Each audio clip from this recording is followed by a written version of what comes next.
Tonight, we are embarking on an expansive, chronological journey through the darkest, most profound anomalies in modern history.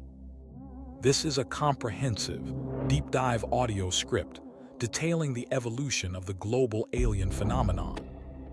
We will journey from the dusty farmlands of the 19th century through military cover-ups, horrifying bedroom abductions, and bizarre, deeply unsettling close encounters that history tried to forget. Pull the blinds, lock your doors, and turn down the lights. This is the complete chronicle of cosmic encounters. Echoes from the SKIES, Ultimate Alien Chronicles. Introduction: The Cosmic Paradox. Look up at the night sky. For generations, humanity assumed the darkness was empty, a silent, beautiful void. But history tells a vastly different story. Throughout the centuries, ordinary people, military pilots, and isolated families have looked into that same darkness and found something looking back. These are not merely sightings. They are scars on the human psyche. These are the thoroughly documented, terrifyingly real encounters with the unknown. Chapter 1. The Pre-Modern Anomalies, 1897–1941. 1897, the airship of Aurora, Texas. Long before the Wright brothers or the birth of modern aviation, the sky over the tiny town of Aurora, Texas, tore wide open.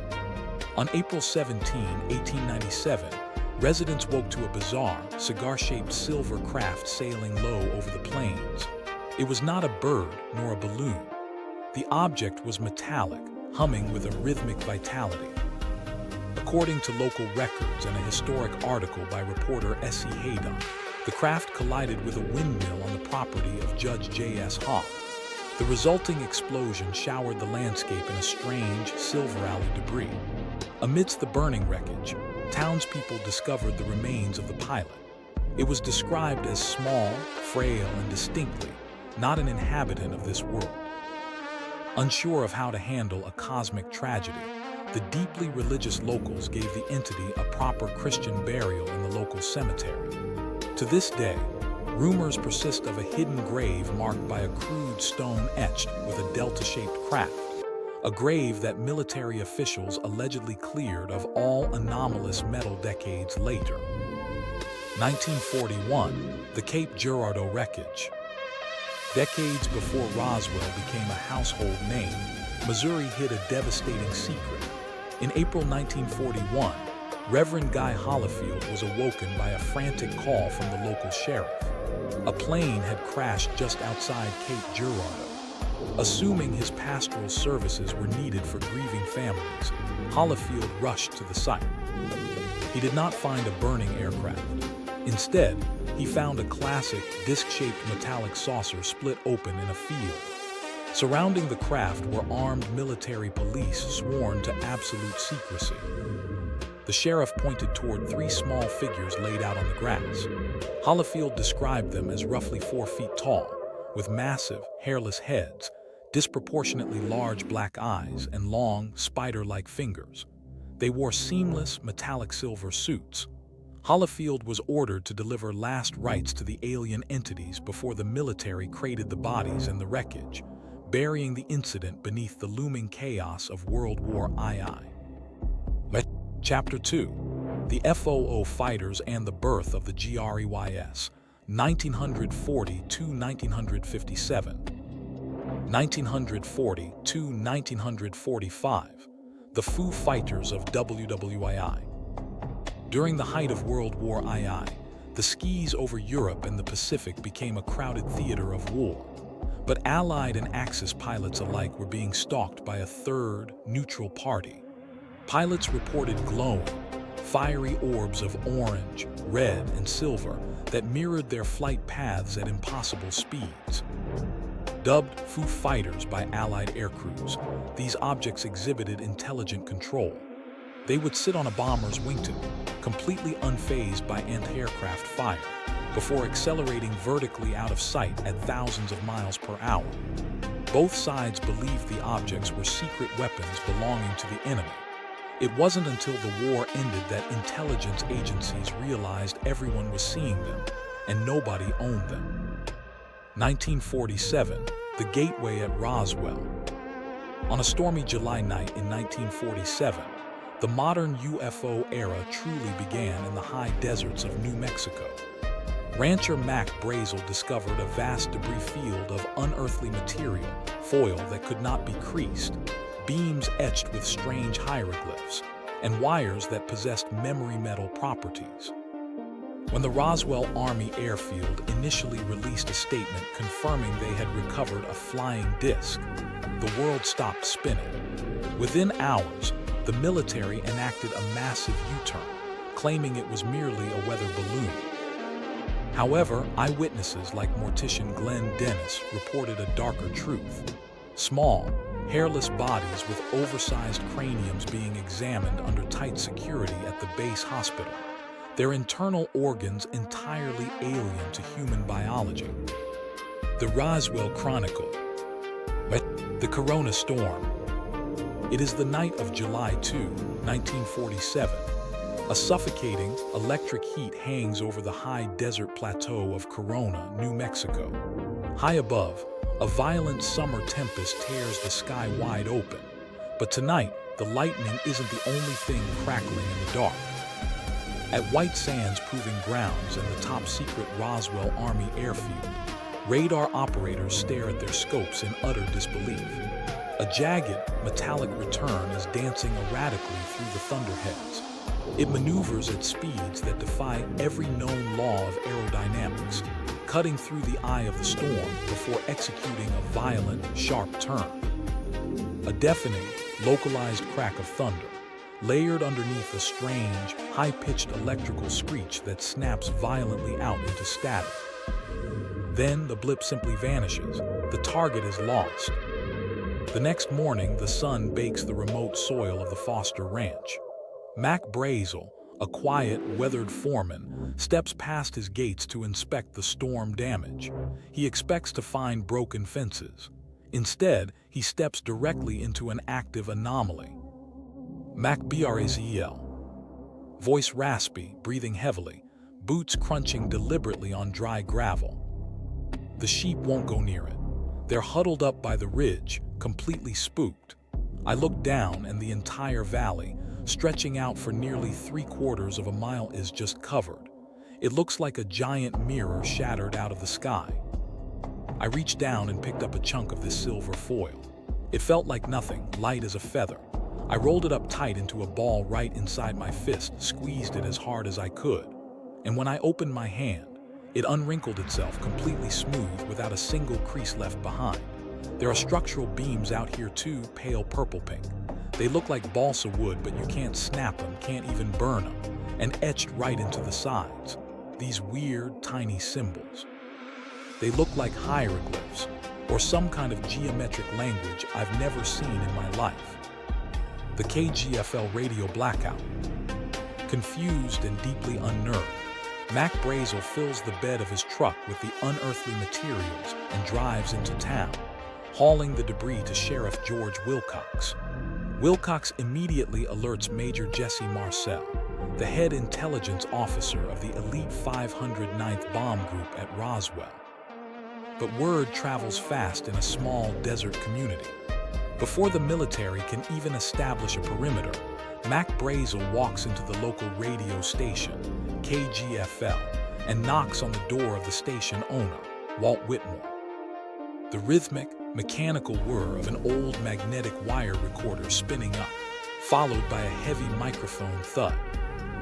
WWII Mawari, speaking with the rapid-fire intensity of a 1940s newsman.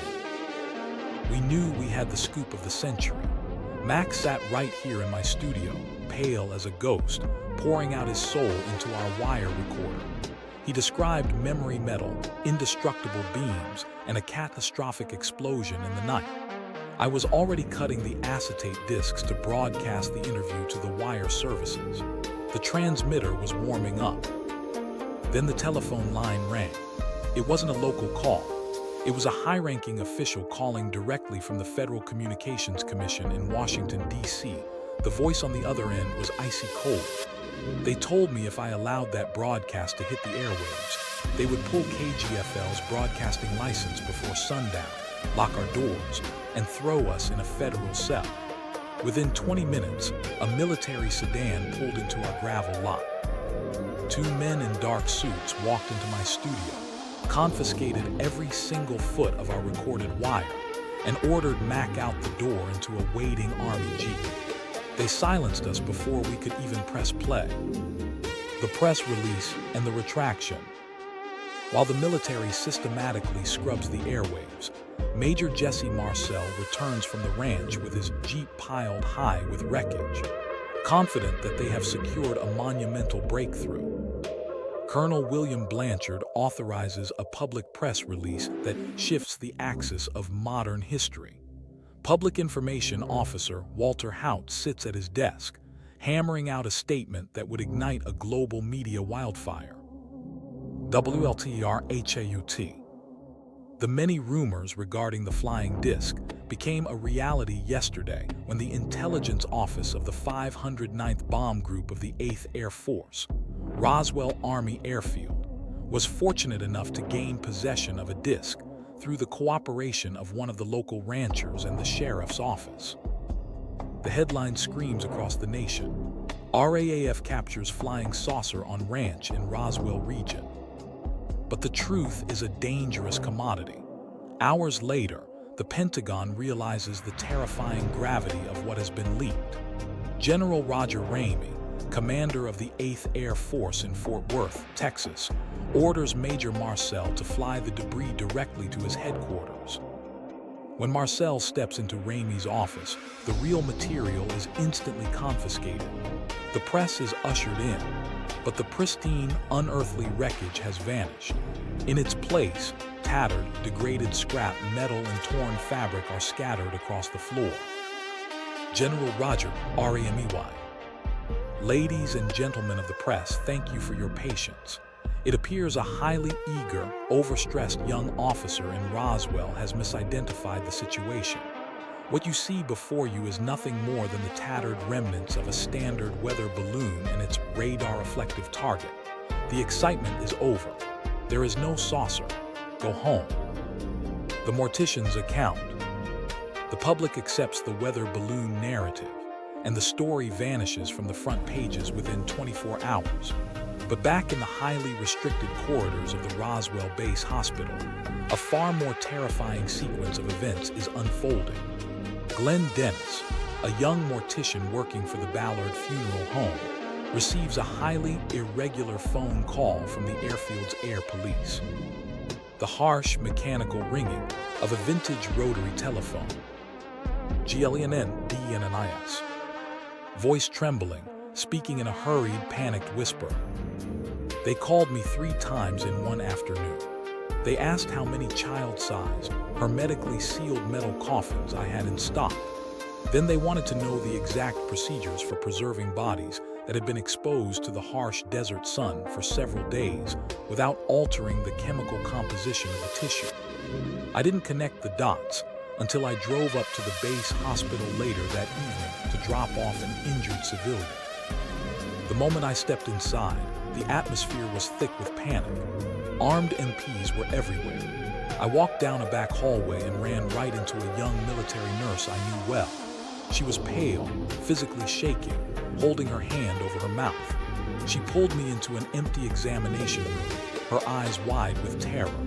She whispered that they had just brought in 3 entities from a secondary, intact crash site further north. She grabbed a prescription pad and drew what she saw: small, hairless gray figures, barely 4 feet tall, with massive watermelon-shaped skulls, deeply inset eye sockets, and 4 long, delicate fingers. She said the odor from their internal biology was toxic enough to make the doctors sick.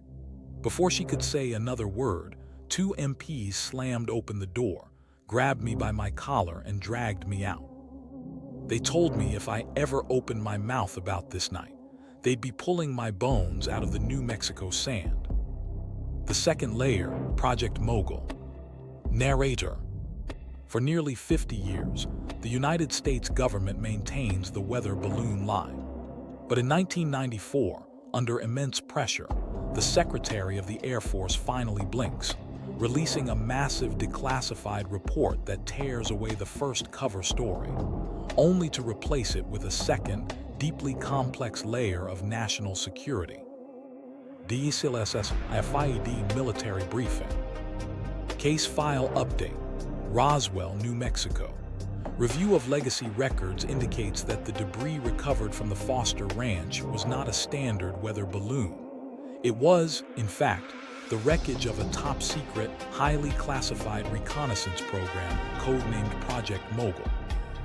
Mogul utilized massive, multi-balloon trains extending over 100 feet into the upper atmosphere, equipped with highly sensitive acoustic microphones. The mission was simple: ride the stratosphere to detect low-frequency sound waves generated by anticipated Soviet nuclear tests.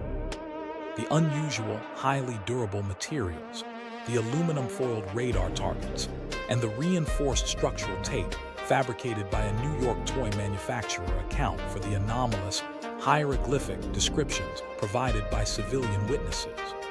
The secrecy was not maintained to hide extraterrestrial life, but to prevent the Soviet Union from discovering our global nuclear monitoring capabilities.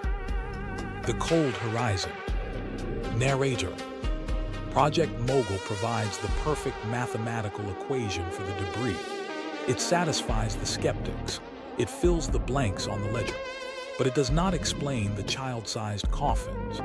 It does not explain why a local radio station was threatened with complete destruction by the federal government for airing a rancher's voice. The young nurse was transferred to an isolated outpost in England days later. Her records were completely expunged from the military database. Mac Brazel was held in solitary military confinement for nearly a week, returning to his land a hollow, silent man who never looked up at the sky again. The case is officially closed by the Pentagon. The papers are filed away under lock and key. But out on the lonely plains of New Mexico, the wind still howls across the cracked earth of the Foster Ranch, carrying the fatting echoes of a night when something fell from the stars, and the silence that followed. 1952, the Washington, D.C. invasion. For 2 consecutive weekends in July 1952, the United States military lost control of its own airspace.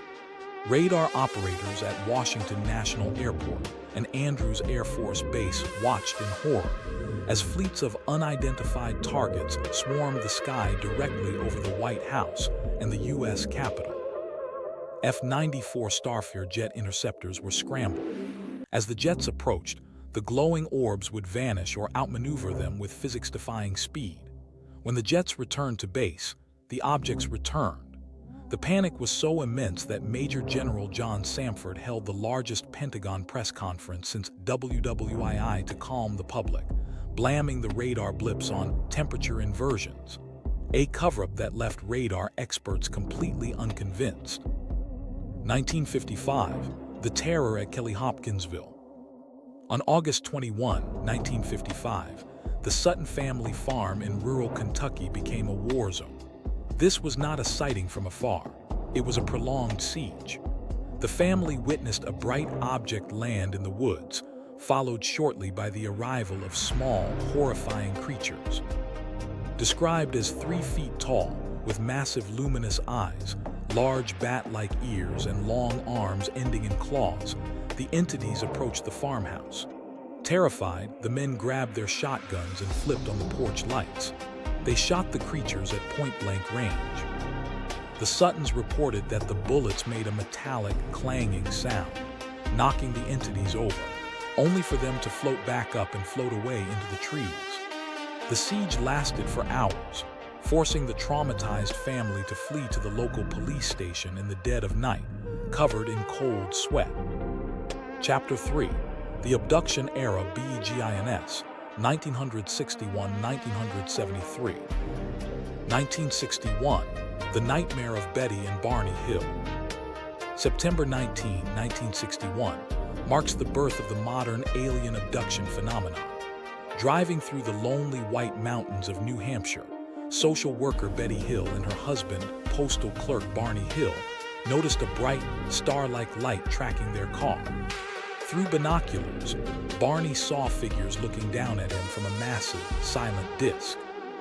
The next thing they knew, they heard a series of rhythmic beeps against their car trunk. They arrived home hours later than expected, with torn clothes, scuffed shoes, and a profound, hollow sense of dread. Under subsequent regressive hypnosis by psychiatrist Dr. Benjamin Simon, the terrifying truth emerged. They had been taken aboard the craft by bald, gray-skinned entities. Barney described having a sperm sample forcibly extracted, while Betty recalled a long needle being inserted directly into her navel. Betty was shown a 3D star map, later identified by researchers as the Zeta Reticuli star system. 1967, the Shag Harbor Incident. On October 4, 1967, a tiny fishing village in Nova Scotia, Canada, became the epicenter of an underwater mystery. At least 11 people watched a massive object with 4 flashing lights coast low over the coast and crash into the freezing waters of Shag Harbor. Assuming a commercial airliner had gone down, the Royal Canadian Mounted Police and local fishermen rushed out in boats. They found no wreckage, no survivors, and no oil. Instead, they found a thick, bubbling, yellow foam smelling heavily of sulfur. A massive military dive operation ensued. Rumors and unclassified documents later suggested that the Canadian military tracked the object as it traveled underwater to a nearby naval base, where it met with a second submerged craft before bursting back out into space. 1973, the Pascagoula Pier Abduction. On October 11, 1973, Charles Hickson and 19-year-old Calvin Parker were night fishing on the banks of the Pascagoula River in Mississippi. The peaceful night was shattered by a buzzing sound. A glowing, oval craft materialized above the mud. From a door in the craft emerged 3 bizarre entities. They did not look like the classic grays. They had wrinkled skin, no eyes, slit-like mouths, and crab-like claws for hands. Protruding from their heads were 3 carrot-like antennae. The creatures floated across the water, paralyzed both men with a touch, and levitated them into the craft. Hickson recalled being examined by a large, floating mechanical eye. When the police later left the traumatized men alone in an interrogation room with a hidden microphone, expecting them to admit to a hoax, the tape captured them praying, crying, and panicking in absolute, unfeigned terror. Chapter 4. The Golden Age of Real Horror, 1975-1979. 1975. The disappearance of Travis Walton. On November 5, 1975, a 7-man logging crew was driving through the Apache Sitgreaves National Forest in Arizona. They encountered a glowing, golden disc hovering over a clearing. 22-year-old Travis Walton, captivated by the sight, stepped out of the truck to get a closer look. A brilliant beam of blue-green energy struck Walton in the chest, lifting him into the air and slamming him to the ground. Terrified, the crew fled. When they returned, Travis was gone. For 5 days, police suspected the crew of murder, subjecting them to rigorous polygraph tests, all of which they passed. 5 days later, Travis reappeared at a payphone, emaciated, dehydrated, and deeply traumatized. He remembered waking up in a sterile, damp room, surrounded by short, pale entities with massive eyes, followed by human-like beings in blue suits who placed a mask over his face. It remains one of the most thoroughly investigated close encounters in human history. 1976, the Tehran jet interception. On September 19, 1976, the skies over Iran became a high-tech battlefield. The Iranian Air Force scrambled an F-4 Phantom II jet to investigate a massive, flashing object over the capital city of Tehran. As the pilot closed in, his cockpit instruments completely died and his communications went dark. He broke off the intercept, and his systems immediately restored. A second F-4 jet was scrambled. When the second pilot attempted to lock a Sidewinder missile onto the UFO, the object launched a smaller, glowing orb directly at him. Believing he was under nuclear attack, the pilot attempted to eject, but his weapons control panel and flight instruments failed completely. The orb circled the jet before landing gently on the desert floor, leaving the military completely defenseless against technology centuries ahead of our own. 1977, the terror of Operation Prato. In late 1977, the island of Coleiros in Brazil was besieged by an epidemic of flying objects that locals called chupa-chupa, the sucker. Massive objects hovered over the jungle, firing in tents, narrow beams of light down through the roofs of houses and onto the skin of the inhabitants. Victims suffered severe radiation burns, puncture wounds, and extreme blood loss, leaving them chronically anemic. The panic was so severe that the Brazilian Air Force launched a highly classified military mission named Operation Prato. Led by Captain Iringar Holanda, the military captured thousands of pages of documents, sketches, and hours of film, documenting massive motherships and glowing discs rising from the Amazon River. Years later, after giving an explosive interview revealing the truth, Captain Holanda was mysteriously found dead in his home. 1979, the Robert Taylor Incident.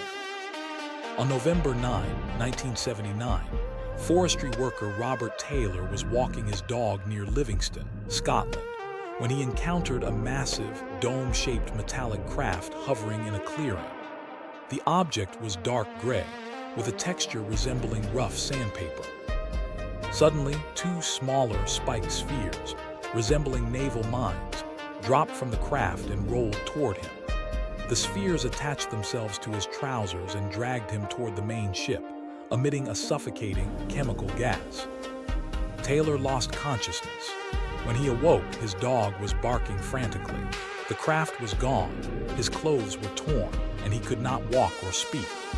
The local police treated the event as a genuine criminal assault, making it the only UFO incident in history to be subject to an official, active criminal investigation by British police. The next section has on-record dialogue from the incidents. The interception over Godman, January 1948. On January 7, 1948, a massive, gleaming object shaped like a round teardrop was reported moving over Fort Knox, Kentucky. The Godman Army Airfield Control Tower quickly requested assistance from a flight of 4 P-51 Mustang fighter jets that happened to be in the area. 3 of the pilots broke off because they lacked the proper oxygen equipment to climb to extreme altitudes, but Captain Thomas Mantell, a decorated World War II veteran, refused to abandon the pursuit. He pushed his fighter jet past 15,000 feet, radioing his observations back to the tower. Thomas, Mantell. I see something above and ahead of me. It appears to be a metallic object or possibly the reflection of one, and it is tremendous in size. It's climbing now, moving at about my speed or faster. I'm going to try to close in on it to get a better look. Geodiaman Tower. Captain Mantell, check your oxygen. Confirm your current altitude. Thomas, Mantell. I'm passing 20,000 feet. The object is still above me, moving incredibly fast. It's metallic. It looks like it's glowing. I'm going to stay with it until 22,000 feet if I can. The radio went completely dead. Mantell's fighter jet had climbed too high into the thin atmosphere, causing him to lose consciousness from oxygen starvation. His aircraft entered a steep spiral and crashed miles away. The Air Force officially claimed Mantell had died while chasing a classified skyhook weather balloon, but the incident deeply rattled the military command, proving that whatever was in the skis was drawing its pursuers into fatal territory. The Gorman Dogfight, October 1948. On the night of October 1, 1948, 2nd Lieutenant George Gorman of the North Dakota Air National Guard, was piloting a P-51 Mustang back toward Fargo when he spotted a small, intense white light below his flight path. He contacted the local control tower, which confirmed that no other aircraft were in the area.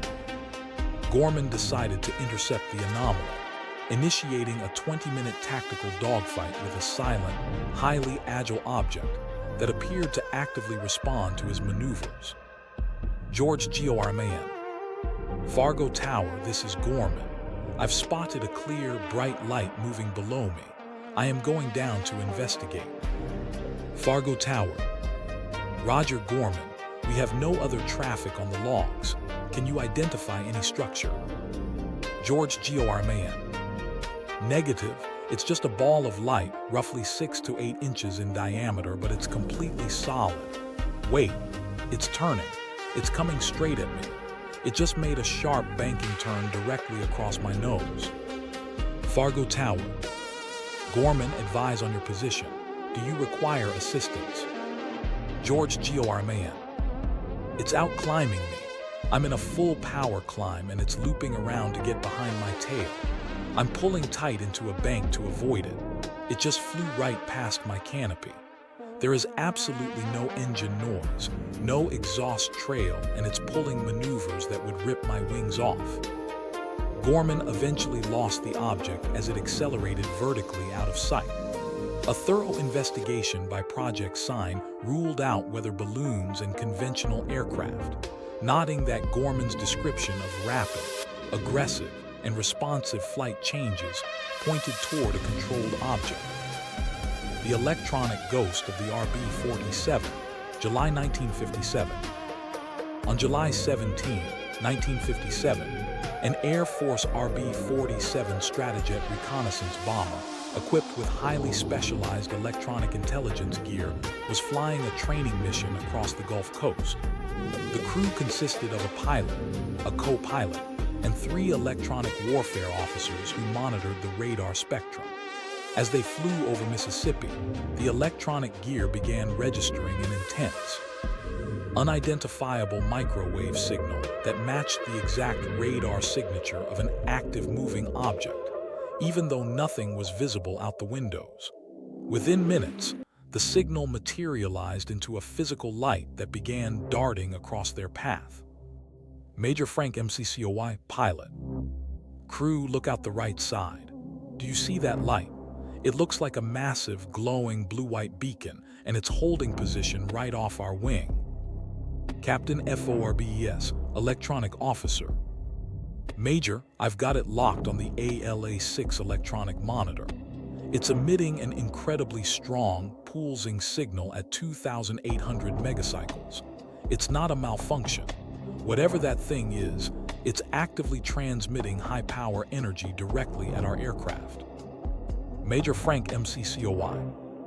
It's jumping positions. It just blinked from the right side over to our left in a millisecond. Forbes, what is the gear telling you? Captain FORBES. The electronic signature moved simultaneously with your visual. It's packing our exact speed. Now it's dropping back. Major, it just completely vanished from my electronic scope. Major Frank MCCOY. I've lost visual as well. Wait, it's back. It just reappeared directly in front of our nose, stationary. I'm turning the bomber hard left to avoid a collision. The object tracked the military aircraft across 3 states before diving vertically at an impossible velocity, vanishing simultaneously from both the pilot's sight and the sensitive onboard electronic detection gear. The global transition era. The intercept over the White Mountains, September 1961. On the night of September 19, 1961, Betty Hill, a social worker, and her husband Barney Hill, a postal clerk, were driving down a lonely stretch of Route 3 in New Hampshire. A bright, erratic light appeared in the sky, packing their vehicle. Barney stopped the car, grabbed his binoculars, and stepped onto the dark highway. Looking up at the silent, descending disk, he saw rows of structurally defined windows and figures staring back down at him. Panicked, he ran back to the car. Shortly after driving away, A strange, rhythmic electronic buzzing sound echoed through the vehicle's trunk, followed by a sudden wave of drowsiness. They arrived home in Portsmouth with torn clothing, damaged watches, and a sudden gap of 2 completely missing hours.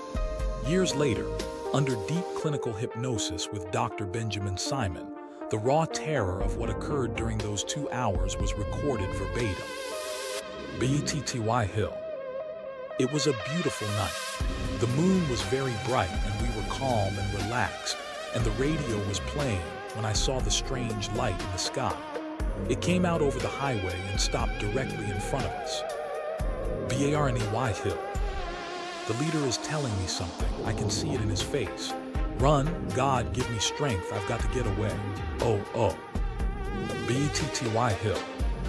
They are standing in the road. Barney turned the car, but it stopped. One of them spoke to me. He didn't use a voice like ours. He told me not to be afraid. He said they were just going to do some tests and then we would be returned. The Hills case became the first globally documented close encounter of the fourth kind, backed by psychological evaluations and physical anomalies that altered the study of aerial phenomena forever. The Socorro Arroyo landing, April 1964. On April 24, 1964, police officer Lonnie Zamora was chasing a speeding car outside the desert town of Socorro, New Mexico.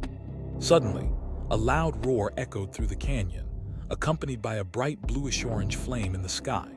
Fearing a local dynamite shack had exploded, Zamora broke off the chase and drove his patrol car up a steep, rocky hill. When he reached the top, he looked down into a gully and spotted a brilliant, shiny, egg-shaped object resting on metal legs. Standing right next to it were 2 small figures dressed in white overalls. Zamora immediately grabbed his radio microphone to call his dispatcher. Zamora. Socorro Dispatch, this is Zamora. I need a backup unit out here on the south side of town, near the old gravel pit. I've got an accident or an unusual vehicle down in the arroyo. Dispatch. Roger Lonnie, can you describe the vehicle? Zamora. It looks like an oval, a big white or aluminum egg sitting on some kind of legs. Wait, there are 2 people standing beside it. They look like small adults or children dressed in white coveralls. One of them turned and looked straight toward my car. They seemed startled. Dispatch. Lonnie, are you sure it's an automobile? Do you need an ambulance? Zamora. No, it's not a car. It's making a loud roar. The frequency is changing. The figures are gone. They must have hopped inside. It's lifting up. A blue flame is shooting out from underneath it. I'm getting away from the car. It's getting too hot. The object rose out of the arroyo, fell silent as it leveled off, and shot across the desert floor at incredible speed. When state police and Air Force investigators arrived an hour later, they found smoking greasewood bushes, scorched desert grass, and 4 deep, symmetrical V-shaped indentations pressed into the earth where the craft's landing legs had rested. The Bass Strait disappearance, October 1978. On October 21, 1978, a 20-year-old pilot named Frederick Valentich was flying a light Cessna 182 cargo plane across the Bass Strait in Australia. The weather was perfectly clear, and the flight was entirely routine until Valentich noticed a large, unidentified aircraft trailing him. He contacted Steve Roby, the air traffic controller on duty at Melbourne Flight Service, initiating a tense, real-time dialogue that would become one of the most famous and unsettling recordings in aviation history. Frederick VALNTICH. Melbourne, this is Delta Sierra Sydney. Is there any known traffic below 5,000 feet? STV ROBY. Delta Sierra Sydney, negative. No known traffic in your area. Do you have an aircraft in sight? Frederick VALNTICH. It seems to be a large aircraft below me. It's got 4 bright landing lights. It just passed over me at least 1,000 feet above, moving at very high speed. STV ROBY. Delta Sierra Sydney confirm. Is it a military aircraft? Frederick VALNTICH. I cannot confirm. It's got a shiny metallic surface and there's a green light on it. It's orbiting above me now. The other pilot is purposely toying with me. It's passing over my plane again. Melbourne, my engine is coughing. It's idling rough. STVROBY. Delta Sierra Sydney, what are your intentions? Can you identify the aircraft type? Frederick VALNTICH. It is hovering now. In Melbourne, it's not an aircraft. Roby pressed for more information, but Valentich did not answer. The microphone remained open for 17 long seconds. The radio transmission did not fade. Instead, it was suddenly interrupted by a harsh, metallic, scraping noise before cutting out entirely. A massive naval search found no trace of Valentich, no oil slicks, and no floating debris from the Cessna. The modern sensor era. Highway 220, August 1979.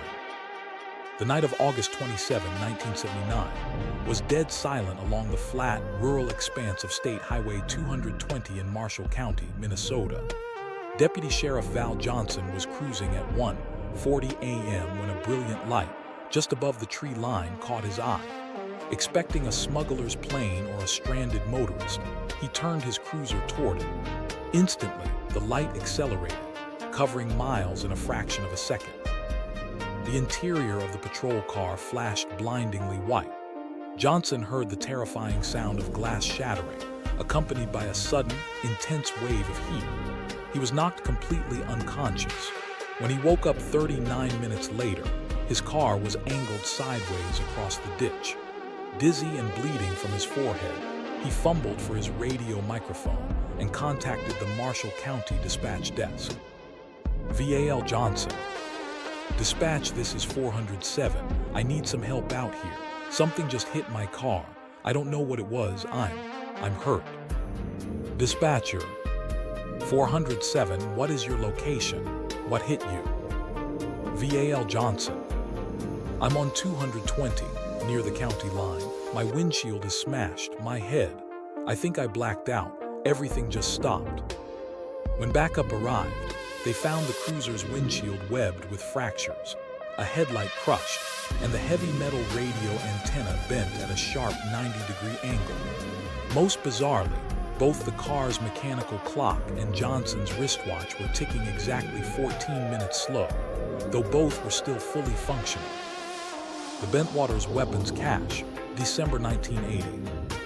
In the icy early hours of late December 1980, the dual strategic bases of RAF Bentwaters and RAF Woodbridge in England, which housed a covert stockpile of tactical nuclear weapons, became the stage for a prolonged military encounter.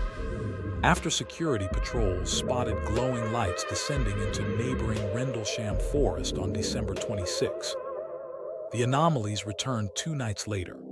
Deputy Base Commander Lieutenant Colonel Charles Halt personally led a small team of security police into the pitch-black woods to investigate. Armed with a microcassette recorder for real-time note-taking, Halt captured the raw confusion and clinical observations of his men as a glowing object darted silently through the pines. The real-time dialogue was captured directly on Halt's microcassette tape recorder. LT Col Charles Halt.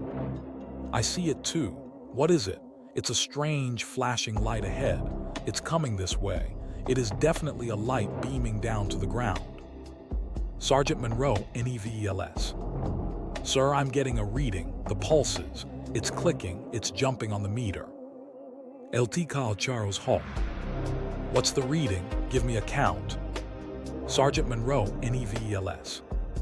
We're now on the 5/10 scale, and we're reading about 3rd, 4th mark over. LT Col Charles Halt. Okay, we're still comfortably safe here. I was gonna say let's go to the center of the area next and see what kind of a reading we get out there. Still minor readings, the 2nd pod indentation. Now it's moving through the trees, it's coming toward us. Now it's stopped, pieces are breaking off of it. Look at that. There is no doubt about it. Now it's heading north. Here he comes from the south, he's coming in fast. Now a beam is coming down toward the ground. Look at that light, it's like an eye blinking. Flight 1628 over Anchorage, November 1986. On November 17, 1986, Captain Kenju Terauchi was piloting a massive Japan Airlines Boeing 747 cargo plane through the crisp, dark skies over Anchorage, Alaska. At 5:10 p.m., Terauchi and his crew noticed two rectangular arrays of glowing, amber thrusters packing them to their left. Suddenly, the two smaller objects vanished. In their place, an unimaginably large, spherical silhouette emerged from the darkness. Terauchi estimated it was twice the size of a U.S. Navy aircraft carrier. Terrified of a mid-air collision, Terauchi initiated an erratic descent, executing deep 360-degree turns to shake the giant object. It mirrored every move effortlessly. Captain Terauchi switched on his radio to contact Anchorage Air Traffic Control, recording his description in both English and Japanese. Captain Terauchi, Anchorage Center, Japan Air 1628. Do you have any traffic at our 11 o'clock, same altitude? Air Traffic Control, Japan Air 1628, negative. We have no military or civilian traffic in your area. Captain Terauchi, we see irregular pulsating lights, just there is a large black chunk just in front of us. Distance is 5 miles. It seems to be a spaceship. It likes, UFO, please, check on your radar. Over. Air Traffic Control, Japan Air 1628, roger, and I'm not receiving any radar replies. Military radar at Elmendorf is checking. They confirm they are also picking up an intermittent primary radar return behind you. Captain Terauchi, it is huge, spaceship shape, 2 times bigger than a carrier plane. It is shining lights, but it is dark in the middle. It is moving with us, very fast. The overflow at Ruwa, September 1994. On a warm Monday morning in Ruwa, Zimbabwe, 62 children were playing outside during recess. The school's adult faculty were gathered inside for a staff meeting. The playground suddenly grew dead quiet as 3 silver, disc-shaped craft descended into a heavily wooded area just beyond the school property line. According to dozens of coordinated accounts, a short entity, barely over 3 feet tall, with a slender neck, pale skin, and massive, mesmerizing black eyes, walked up a small incline toward the children. The entity did not speak aloud. Instead, the children claimed they experienced vivid, overwhelming mental images of a barren earth, dying trees, and a world destroyed by human technology. Harvard psychiatrist Dr. John Mack later traveled to the school to interview the students, documenting their accounts verbatim. Dr. John Mack, what did you feel when you looked into his eyes? Eliasayo, I felt bad. I felt like the world was going to end, like all the trees were going to die and there wouldn't be any air for us to breathe.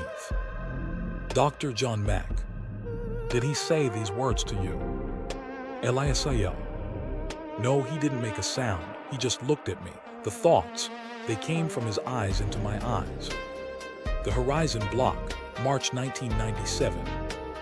On March 13, 1997, a warm desert breeze blew across Arizona as a colossal V-shaped structure slowly sailed through the night sky. From the Nevada border down to Tucson, thousands of people stepped onto their lawns, pointing toward the heavens. The craft was described as a solid block of black matter so enormous that it completely obliterated the stars behind it, sporting 5 massive, glowing globes of light. Among the witnesses was Arizona's own governor, Fife Symington. Though he initially mocked the event at a press conference to prevent public panic, he later confessed his true thoughts on what he saw that night during a taped retrospective interview. Interviewer: Governor, what did you actually witness during the event in March of 1997? Governor Fife Symington: I'm a pilot and I know just about every machine that flies. It was enormous. It just defied logic. It was totally silent, it was dramatic, and it was massive. You could see that it was a structured craft. As it passed over, it blocked out the sky. I came forward because what I saw was definitely otherworldly, and the military never gave us a real answer. The white object at sea level, November 2004. On November 14, 2004, the sky over the Pacific Ocean off San Diego was clear. For several days, the USS Princeton state-of-the-art Spy-1 radar had been tracking objects dropping from 80,000 feet down to sea level in less than a second. Commander David Fravor, piloting an FA-18F Super Hornet, was diverted to intercept one of these targets. Looking down at the calm blue ocean, Fravor spotted a churning white disturbance in the water. Hovering directly above it was a smooth, completely white oblong object, resembling a giant 40-foot tic-tac. It had no wings, no windows, and no visible means of propulsion.